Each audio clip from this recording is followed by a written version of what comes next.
যাতে ultimately patient পুরোপুরি সুস্থ হয়ে একটা স্বাভাবিক লাইফে চলে আসতে পারে, এই জার্নিটা এখন আমাদের অনেক সাধারণ মানুষের যারা জানে না তাদেরকে জানানো এবং আপনাদের তরফ থেকে তাদেরকে ইন্সপায়ার করাটাই বেশি ইম্পর্টেন্ট, যাতে তারাও কোনো রকম আর্লি সিমটম আসলে আমাদের এখানে চলে আসে এবং তাদের যাতে ট্রিটমেন্টটা পুরোপুরি হয়, তারাও যাতে সেই স্বাভাবিক সুস্থ লাইফটা ফেরত চলে আসে। এইটাই এই পুরো অনুষ্ঠানের মেন উদ্দেশ্য।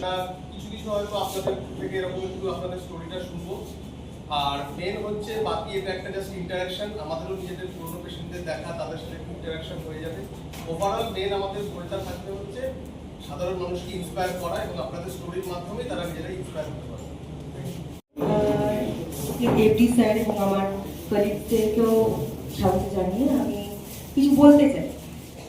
প্রথম কথা, ক্যান্সার কথাটা শুনলেই যেটা প্রথম মনে আসে সেটা হচ্ছে ভয়। এটাতে কেউ অস্বীকার করার কোনো জায়গা নেই কারোর কাছে।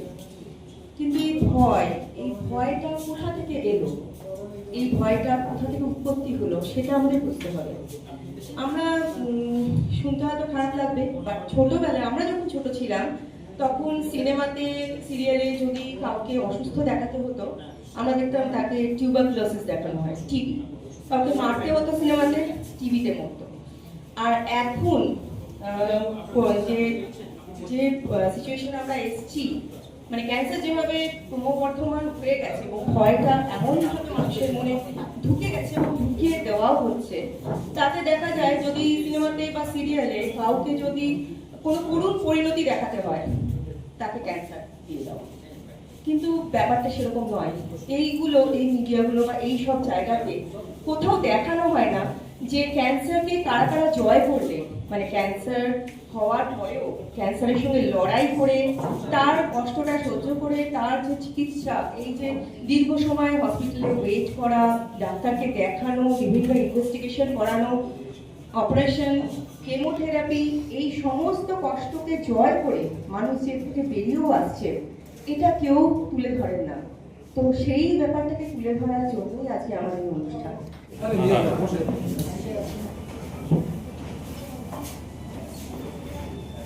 গৌতম পোদ্দারকে বরণ করে নিলেন আমাদের ডাইরেক্টর সুভাষিস ভট্টাচার্য মহাশয়, এবং আজকে উনি কিন্তু অপরাজেয়।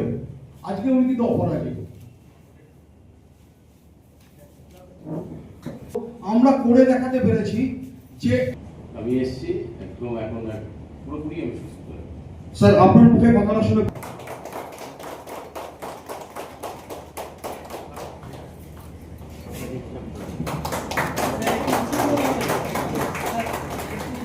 উনি যখন এসেছিলেন আমাদের কাছে প্রথম, তখন ওর একটা হিউজ ওভারিয়ান টিউমার ছিল, অনেকটাই বড় সাইজের, পুরো পেটটা জুড়ে উঁচু ছিল, ঠিক আছে, এবং ওনার ওটা খুব সাডেন ডায়াগনোসিস হয়েছিল।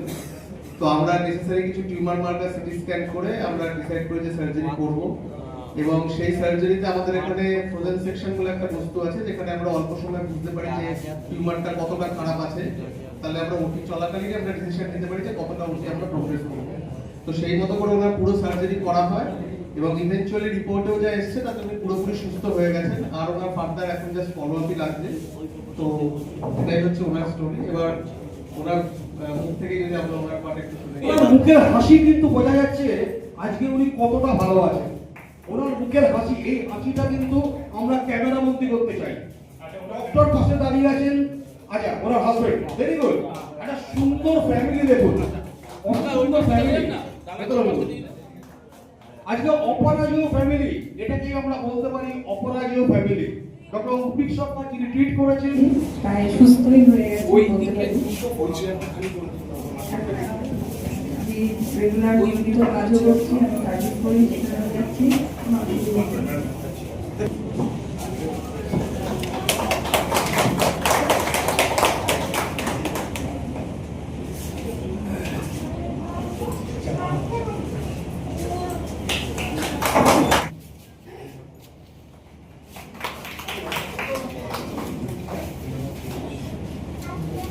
দেখুন একটা কথা আপনাদেরকে বলি, সেটা হচ্ছে ট্রিটমেন্টের মধ্যে কতগুলো ধাপ আছে। এই যে একটা ভুলে যাবে, হঠাৎ মুখটা বেঁকিয়ে যায়, যার পরে খুব ঘাবড়ে গিয়েছিলাম। ঘাবড়ানোর পরে সবাই তো নানান কথা বলার পরে আমি সোজা চলে যাই ভেলুর সিএমসিতে রিপোর্ট করতে। তা ওখানে রিপোর্ট করার পরে ধরা পড়ে আমার ক্যান্সার হয়েছে। তা আমি খুবই ঘাবড়িয়ে যাই, ঘাবড়ানোর পরে খুবই টেনশন, মানে এত চিন্তায় পড়ে গেছি আমি, মানে আমি শেষ পুরো, মানে কথাটা শুনলেই তো কেমন লাগে। তারপরে কোনো কিছু না ভেবে আমি ওখান থেকে যোগাযোগ করি, আর আমাকেও বলে সবাই যে তুমি কোনো কিছু না ভেবে তুমি নারায়ণ হসপিটালে যোগাযোগ করো। আমি সোজা এসে নারায়ণ হসপিটালের স্যারদের সাথে যোগাযোগ করি।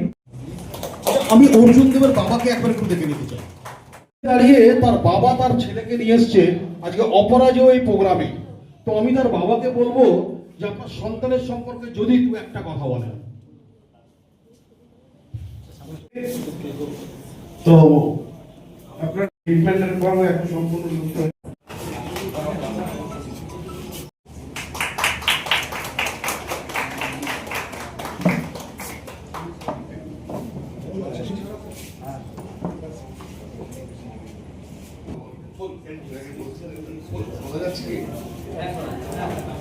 আমি তো প্রথমে টিউমার আছে, আমি খুব একটা গুরুত্ব দিই। তারপরে আমি যেহেতু প্রাইভেট স্কুলের টিচার, ছুটি দিতে চাই, প্রবলেম। তখন আমি ডক্টর বলেছিলাম আমাদের ছুটি দিতে হবে। ডক্টর পত্র রেখে কাজ করে স্কুলে স্কুলে মামলা করবো, মামলা মানে দিতে মামলা করবে অতটা পেশেন্টের ভালোবাসে কি দেখি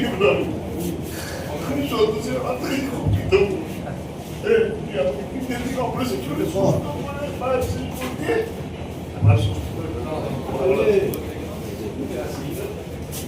আসতে পারেনি আবার ডাক্তাররা দেবো সুস্থ করে আজকের দিনে এই কান্নাটা কিন্তু কান্না নয়, এই কান্নাটা আজকে অপরাজেয়। আজকে ডক্টর চন্দ্রশেখর পাত্র ভালো করেছেন ওনাকে, উনি ইমোশন ধরে রাখতে না পেরে উনি কেঁদে ফেলেছেন। স্যার আপনাকে অশেষ ধন্যবাদ।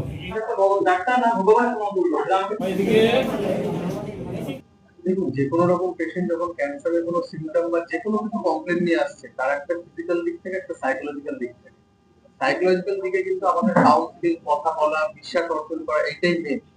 তারপরে শুরু হয় ডিজিজের ডায়াগনোসিস, তার জন্য যা নেসেসারি টেস্ট মেশিন যা যা লাগে করি, এবং তারপরে যে অপারেশন বা যে ট্রিটমেন্ট আমরা করবো সেটা প্রোজ এন্ড কনস, মানে তার সাইড এফেক্ট কি হতে পারে, না করলে কি হতে পারে, করলে কি লাভ, সেটাকে আমাদের ক্লিয়ারলি কমিউনিকেট করতে হয়। কমিউনিকেশন গ্যাপ যাতে না থাকে, যত আমাদের কমিউনিকেশন গ্যাপ ঠিকঠাক থাকে তত পেশেন্টের সাথে আমাদের যে ট্রাস্ট, এই যে বন্ডটা, সেটা ঠিকঠাক ভাবে তৈরি হয় এবং তাদের পেশেন্টের সাইকোলজিক্যাল ইমপ্রুভ এবং পরবর্তীকালে পুরোপুরি ট্রিটমেন্ট এবং আজকে আপনারা যে শুনলেন এই যে ভালো থাকা, ভালো লাগা, এটা কিন্তু পরিপূর্ণতা পায় একদম সেই প্রথম যেদিন চেম্বার আসছে সেখান থেকে এই ব্যাপারটা শুরু।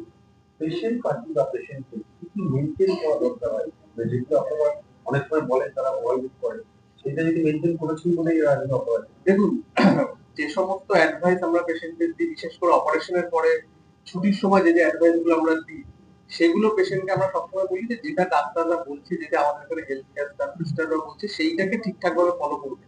শুধু বাড়ির আশেপাশে কে কি বললো সেটা না, যেটা আমরা বলছি সেইটাকে ঠিকঠাক ফলো করলে কি হয়, সেই মতো করে প্ল্যানে পেশেন্ট পুরোপুরি সুস্থ হয়ে ওঠে, তার এন্টায়ার ট্রিটমেন্ট প্ল্যানে কোনো বিচ্যুতি ঘটে না।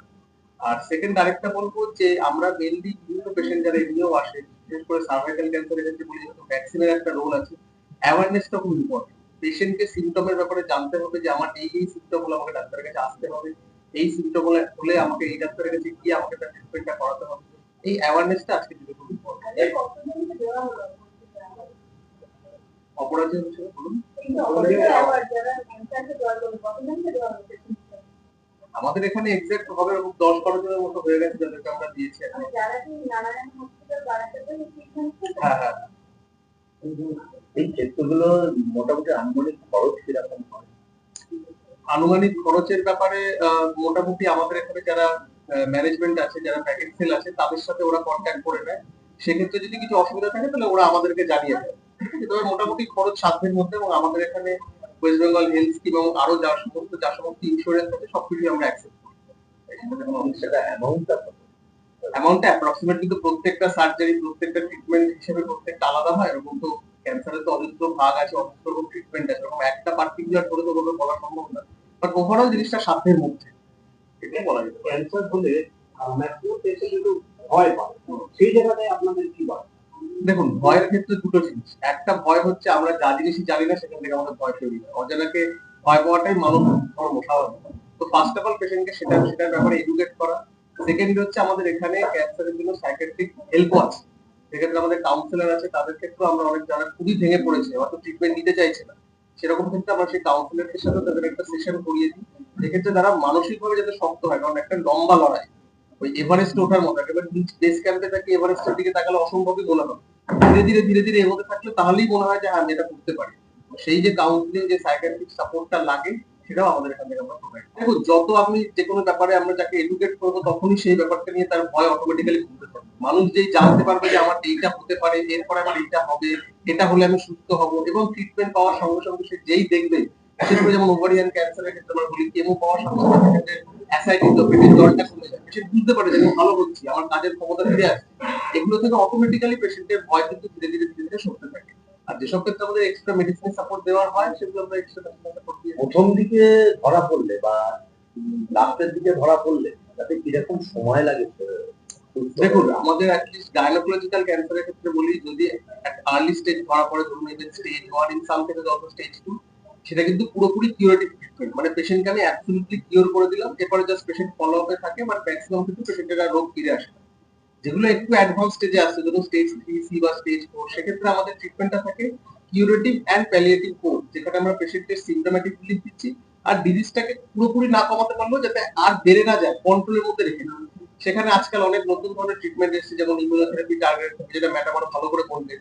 তো সেই ট্রিটমেন্ট গুলোকে আমরা সেইভাবে ফলো আপ করি, এবং আজকের দিনে বিজ্ঞান এতটাই উন্নত হয়ে গেছে, লাস্ট 20 বছর আগেও ক্যান্সার নিয়ে লোকের যা ভয় ছিল, এবং আজকে সায়েন্স এতটা এগিয়ে গেছে, এত রকম ট্রিটমেন্ট এসেছে, এখন কিন্তু আমরা শুধুমাত্র সার্ভাইভাল না, তার সাথে কোয়ালিটি অফ লাইফ, অর্থাৎ পেশেন্ট শুধু বাঁচবে সেটা না, কেমন ভাবে বাঁচবে, তার কর্মক্ষমতা, অনেক পেশেন্ট এখানে বললে আমরা কাজে ফিরে গেছি, ওয়ার্কিং ফিরে গেছি, তো সেইটাও খুব ইম্পর্টেন্ট। সেই জায়গাটাতেও কিন্তু আমরা এখন ফোকাস করছি।